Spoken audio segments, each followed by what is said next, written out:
Settle down, brother. This is the Quarter Report. South Africa is a movie. Welcome to the watch party. Now, you may notice that I'm in another different place today if you're watching rather than listening to this. I'm still in Cape Town, not in Joburg, but I'm not with editor Eric or editor James today. For the first time ever, we felt like it would be worthwhile to have a guest interview on the show. This man is just one of my favorite people on the planet. He is, in my opinion, an icon and a national treasure, although I'm sure he is squirming and loathing how highly I'm praising him right now because he is a no ego guy, but he is the one and only Dr. Imtiaz Sooliman, the founder and leader of Gift of the Givers. Frankly, one of the most impressive public good organizations in the whole world that does so much to help so many hundreds of thousands to millions of South Africans in times of crisis, in moments of despair, and helps people in other parts of the world, including in Palestine. So in an interview today that I've been looking forward to for a long time, we're coming to you from the Cape Town International Convention Center. Dr. Sooliman's Gift of the Givers is one of the co-creators and organizers of a massive youth expo. And he is also hosting a Palestinian photojournalist and having a documentary screening put on and a photo exhibition today in Cape Town. So I'm thrilled to have him here. I'm looking to talk about Gift of the Givers' work, his own work, and particularly also to have a focus on the plight of Palestinians under genocide by the IDF, the Israeli Defense Force in Gaza, and to talk about the significance of South Africa's advocacy in support of Palestinians through the ICJ and other ways. And frankly, anything else he wants to talk about. Dr. Sooliman, thank you for joining us. Thanks, Dan. Thanks for having me on your show again. Yeah, again. So yes, we had you on the TV show on ENCA on Monday night. This is for the Quarter Report. So I want to start at the start. For people who are living under a rock the size of Brakpan, what is Gift of the Givers? What is the work that you guys do? Gift of the Givers, for all purposes, is a disaster response agency. That's how it started off in 92. We respond to wars, earthquakes, floods, hurricanes, tsunamis, drought, famine. It started off like that. We are probably the most complete disaster team in the world, from any country or any government. When I say that, what do I mean? In disasters, people respond with tents, blankets, food, bottled water, diapers, sanitary pads, energy biscuits. Some people respond with primary healthcare medical teams. Some respond with trauma teams in case of major trauma, earthquakes, war. Some come with post-op physiotherapists to do spinal rehab to make people walk. Some bring trauma counselors. Some bring search and rescue teams. Some bring dog handlers. Some bring dogs. Some bring search and rescue equipment. Some bring medical equipment. Some rebuild homes, clinics, hospitals, schools. Some restart agriculture. Some give out cash money.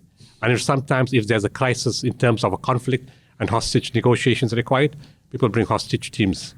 We're the only team in the world that does all of the above. Wow, that is extraordinary. And we're South African, and we're from Africa. Incredible. So we are deeply blessed in South Africa to have Gift of the Givers and its work. We spoke on the TV show on Monday about how grateful the government is for the work that you guys do, how Gift of the Givers is truly the group that nobody messes with, because whether it's the police, government, community, people love you guys, want you there, and appreciate the work that you do. You're currently providing disaster relief from flooding in and around Mthatha in the Eastern Cape, which is superb. But tell me a little bit about the work that you do outside of South Africa, which I think a lot of South Africans know less about.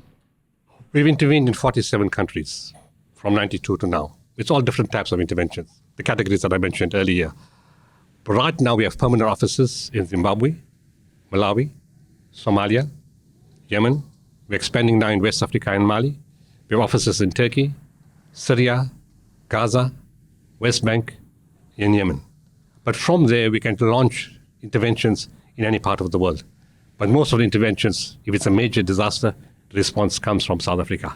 It's just that we expanded, that we can move with efficiency in different areas. Just some examples.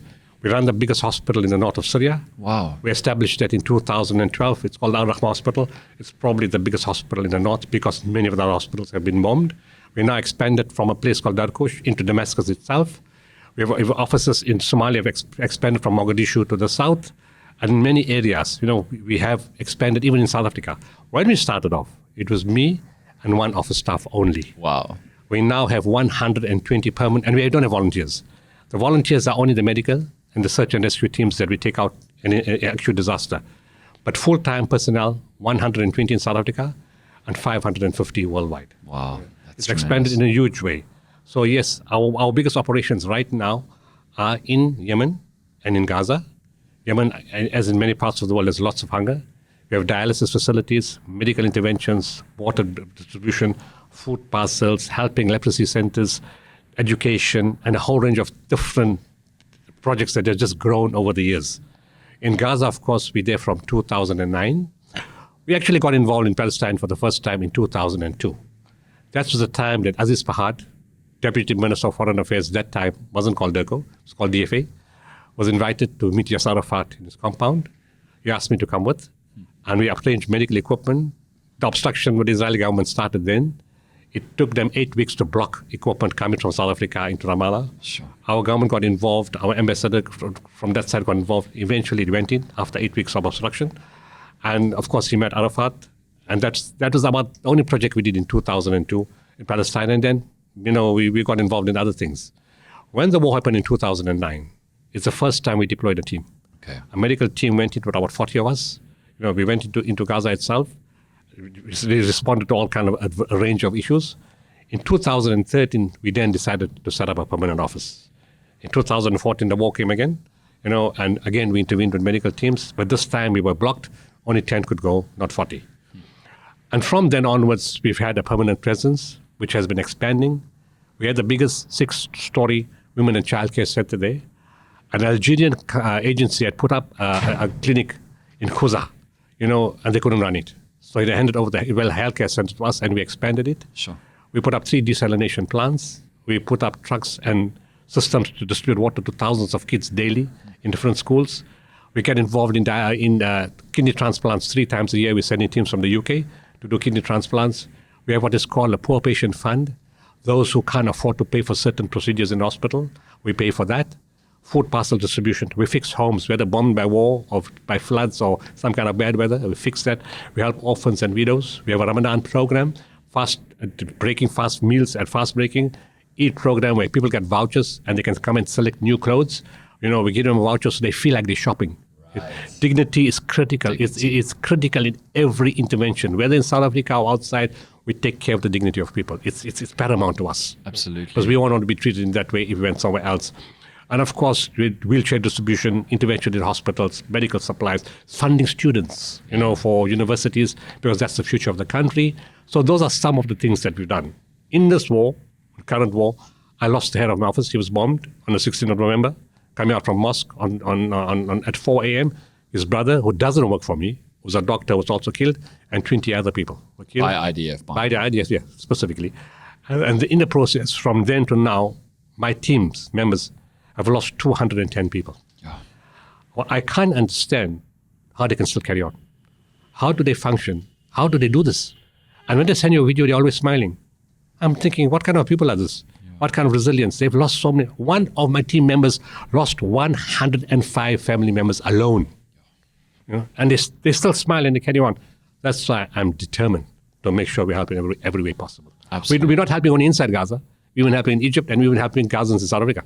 Yeah, absolutely. And just for those who didn't watch the TV show on Monday night, so many of us there, whether it was the crowd or the crew, who are professionals, and the crew who meets famous people all the time.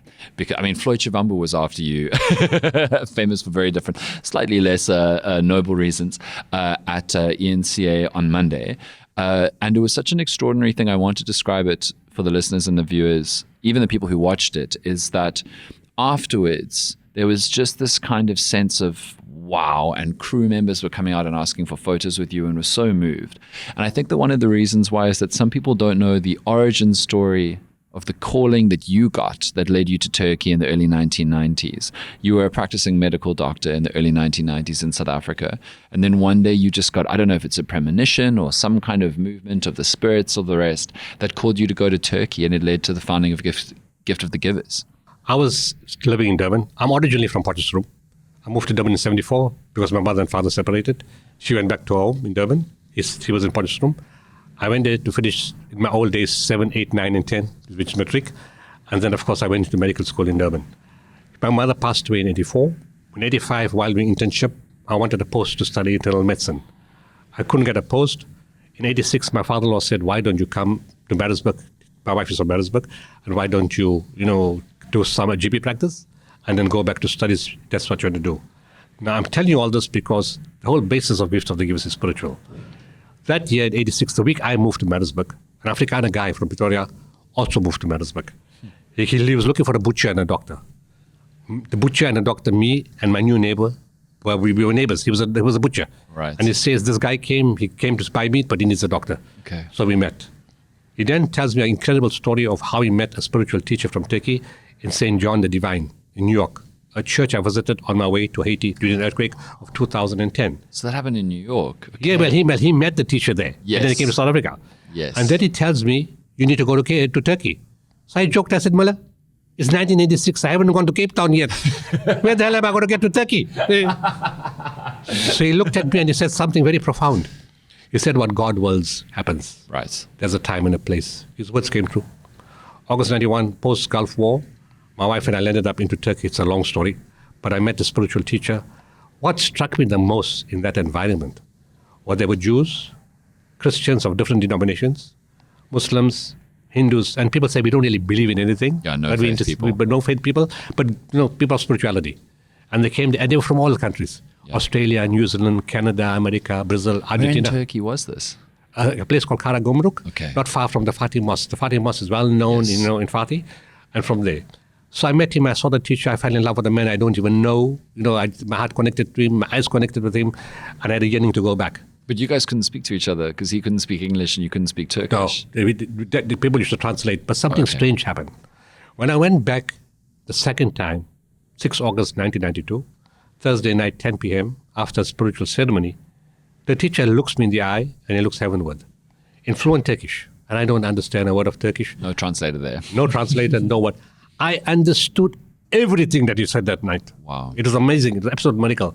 My son, I'm not asking you, I'm instructing you to form an organization. It's not mine. The name in Arabic will be Waqful Waqifin. Translated, not exact, Gift of the Givers. Right. You will serve all people of all races, all religions, all colors, all classes, of any culture, of any political affiliation or any geographical location. You will serve them unconditionally. You will expect nothing in return, not even a thank you. This is an instruction for you for the rest of your life. Wow. I was 30 years old. Wow. Serve people with love, kindness, compassion, and mercy. And remember, the dignity of men is foremost. Serve and clothe the naked, feed the hungry, provide water to the thirsty. And in everything you do, be the best at what you do. Not because of ego. Ego is destructive. But because you're dealing with human emotion, human life, and human dignity. My son, don't ever forget that whatever you do is done through you and not by you. Right. An absolute lesson on ego. I asked him afterwards, how come when you speak English and Turkish I understand, and other people speak Turkish I don't understand? He said, my son, when the hearts connect and the souls connect, the words become understandable. Right. I asked him, I'm a doctor in private practice. I got 3 surgeries in South Africa. What exactly are you telling me to do? He told me one line. You will know. Wow. For 32 years, almost 33 in August, I know exactly what to do, how to do it, what to touch, and what not to touch. That's incredible. I remember asking you on the TV show on Monday, but what was the plan? Like, what are your KPIs? What exactly are you trying to achieve? And I also asked you, how do you make decisions to grow Gift of the Givers? And you said, I don't. It just comes, which is quite extraordinary considering the scale of Gift of the Givers now and the purpose and the impact that it has in the world. It's just completely mind-blowing. So as part of a lot of your work, you have loudly and stridently condemned Israeli action upon Palestinians for many decades, but particularly now the horrors that the IDF are committing, the atrocities that they're committing in Gaza and the West Bank, which some people forget, but also the West Bank.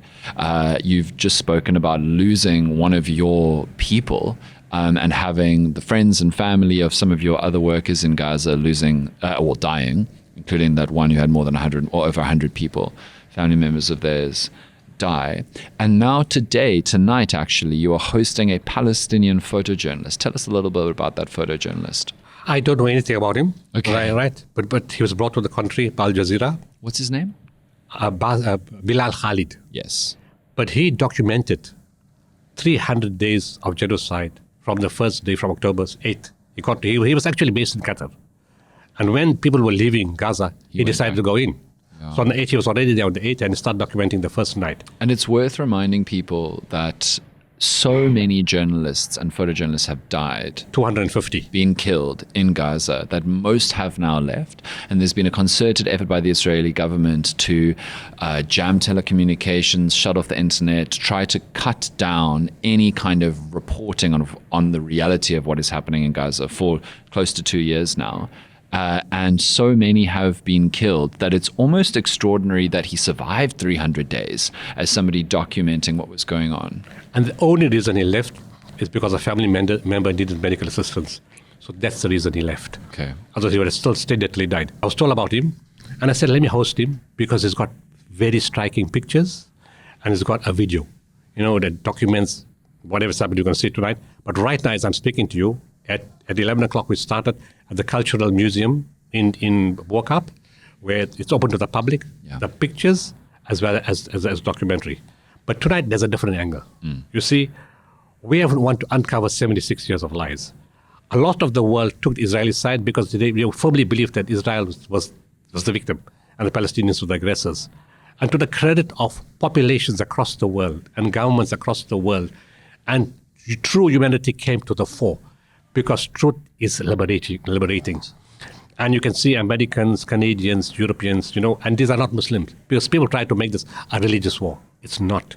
It's about humanity. Like we condemn the Holocaust because it's people. It doesn't matter what your origin is. It's people. Our focus is people. Yeah. And we don't want that to happen, but it happened in Rwanda. It happened in East Timor. It happened in Sudan. It happened in other places. We can't allow this to happen all the time. It has to stop. And that's why we appreciate the worldwide movement against inhumanity. And so we said, let's expose this. And that's why I stood up within 5 days of the war to say, I'm going to take Israel on, and the Zionists, because truth has to be revealed. So when this man comes, we're inviting, there's 100 journalists coming tonight. And we're saying, question his credibility, question his pictures. Yeah, grill him. Question his video, and you stay in front of you.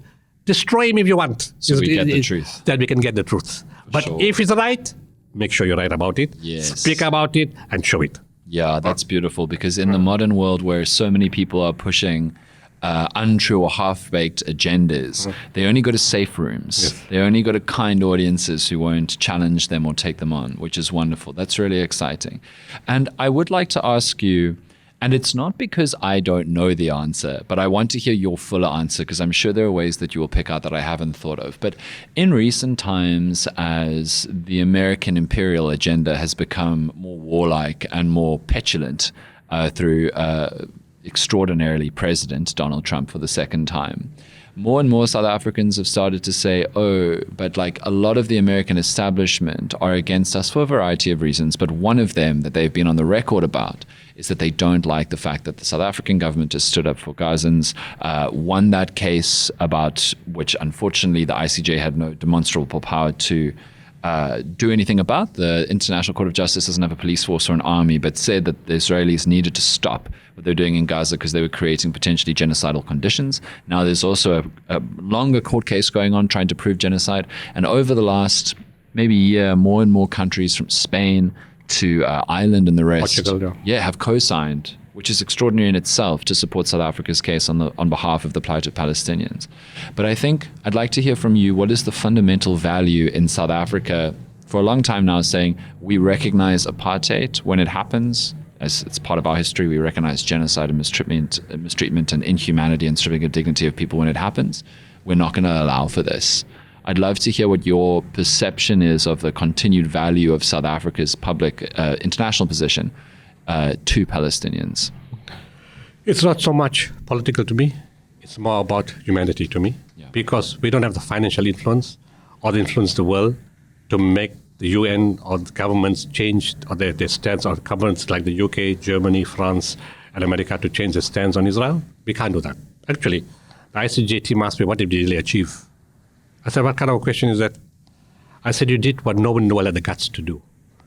Israel and America are used to impunity. They're used to getting things their way. They're used to veto. They're used to pushing agendas. America attacked the Gulf War without getting a mandate from the United Nations, and they did what they want. And as an aside, I want to know, why does the world regard them as America as the moral high ground of the world? I know. And it makes no sense. They bombed Hiroshima and Nagasaki. They caused Agent Orange in Vietnam. They caused crisis in Afghanistan, in Libya, in Iraq, in so many parts of the world. How do they become the standard by which moral character is judged? But I do think that their golden era of being the moral high ground, the good cops, has ended. I think that the world has got to the point now where even though America is claiming that, they're just like, nah, I don't think so.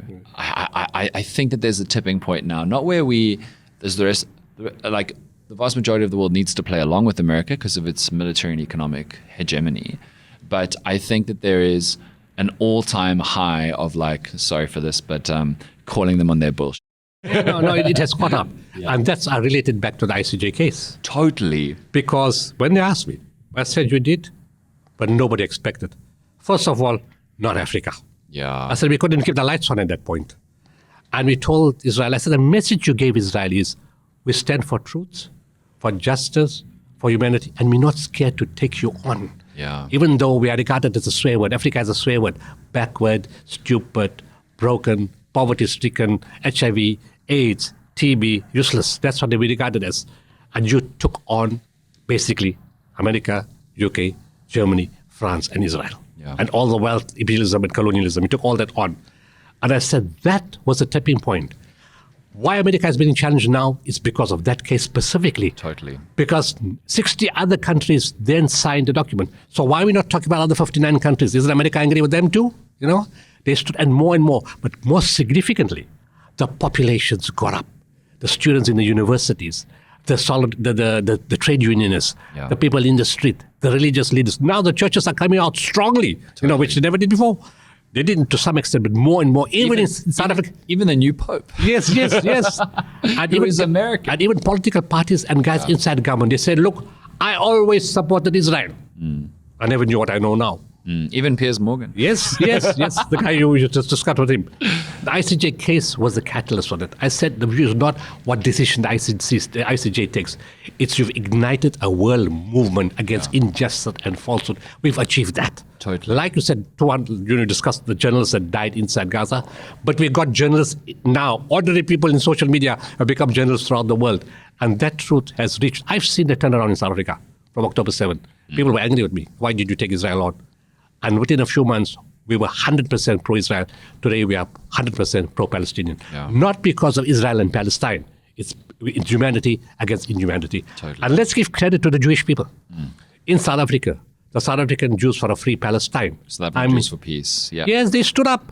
I actually had a dinner for them, for Jewish people a month ago, not opposite this venue, because they came and they were crying. And they said, we can't talk to our sister. We can't talk to our brother. Communities have been broken. Our families have cut us off because we took a stand for humanity. Yeah. And I said, we're going to invite you. You've got a new community. It's us. We are your family now. Yeah. And that movement has been growing in South Africa and even across all other groups because you spoke about apartheid. People realize injustice and the harshness of that. Nobody wants that anymore. Yeah. South Africans want to change. And even as a total aside, 400,000 South Africans came back to the country. And what did they say? They said, we're coming back with skills, with money, and a desire to change the future of our country for the better. Yeah. So all these catalysts have happened from the ICJ. It doesn't matter whether we win the case or not. It's irrelevant. Totally. We've changed the world history on Israel and America, and that's worth it. Yeah, and just to add two things, I remember from the day after that initial ICJ case about preemptively trying to stop the creation of conditions in which a genocide could happen.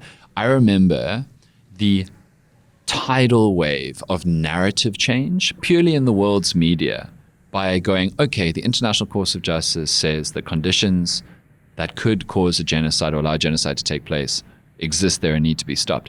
That was a crucial moment because it wasn't Palestinians or a country that is sympathetic to Palestinians or anybody saying that. It was the International Court of Justice saying, we listened to the cases and we made a ruling. But there's one more important point here. Yeah. You see, people made this a Muslim-Jewish issue. Exactly. But this is a non-Muslim government in a non-Muslim country. Non-Jewish government too. A non-Jewish government that took it up. It wasn't any of the Muslim countries from the Middle East or from the YC countries. Not one of them. Totally. It was a country from South Africa that did it. That's highly significant. Totally. And the other thing I wanted to say, and I have many Jewish friends, is I'm glad that you recognized how horrific it has been for Jewish people all around the world who have said we don't stand for this, because it has caused such a cleaving in the Jewish community all around the world, and sometimes between Jewish people and other Jewish people, none of whom are Zionists, because it is true that Jewish people suffer horrific anti-Semitism, suffer the Holocaust, have this mentality, justifiably, that there is always bubbling anti-Semitism that could come and ruin our lives and threaten us and get us. So the level of bravery to stand with humanity and dignity, as you said, and to suffer the social consequences, I'm so glad that you had this dinner for them, because it's important to recognize the internal social sacrifices. But there's one other problem. Yeah. You know, when bombs went off in suicide bombers in Afghanistan and everywhere else, the entire Muslim world was regarded as bad. We were the bad guys. We had nothing to do with this. Islamophobia. Now the same thing is happening to Jewish people. Yeah. All over the world. They looked at it with bad eyes, but they're not the problem. Totally. It's the Israeli government, some of them inside there, and the Zionists that are the problem. Not the ordinary Jewish people. Yeah. But they pay the price more than the guys that perpetrated the action. Totally. And I'm so glad that you have continually distinguished this as not a religious issue. It's like, it's painted that way because Islamophobia is useful, anti-Semitism is useful, but fundamentally Zionism is a political ideology that was invented in the late, I think, 1800s, and then came to fruition in like the 1940s. It's a political ideology. It's not a religious mandate or dictum. It's not to be found in the Torah or anywhere else. Not the Quran, not the Bible, which are all, one flow of literature in the Abrahamic faiths. So important. Thank you so much for your time. I'm really grateful. The people at ENC are not going to appreciate what I'm about to say, but I enjoyed this one far more than the TV show because we didn't have like 12 minutes of pressure and prep, and we could just talk. Good luck tonight with the documentary. Just as an aside. Yes. I got Bilal Khalid to a presentation to the ICJ team. Wow. Amazing. And to the partners that they use in the UK. Yeah. They were all online. So it was just an explanation, nothing, no information collection, just a confirmation of what they did was correct. Amazing. So this is going to come out at like 3. You are probably watching or listening to this at like 3 to 7. And then keep in mind and look out for the reportage on Bilal Khalid tonight and tomorrow. Thank you so much for your time, Doctor. It's a pleasure. Thanks. Very grateful. Thank you.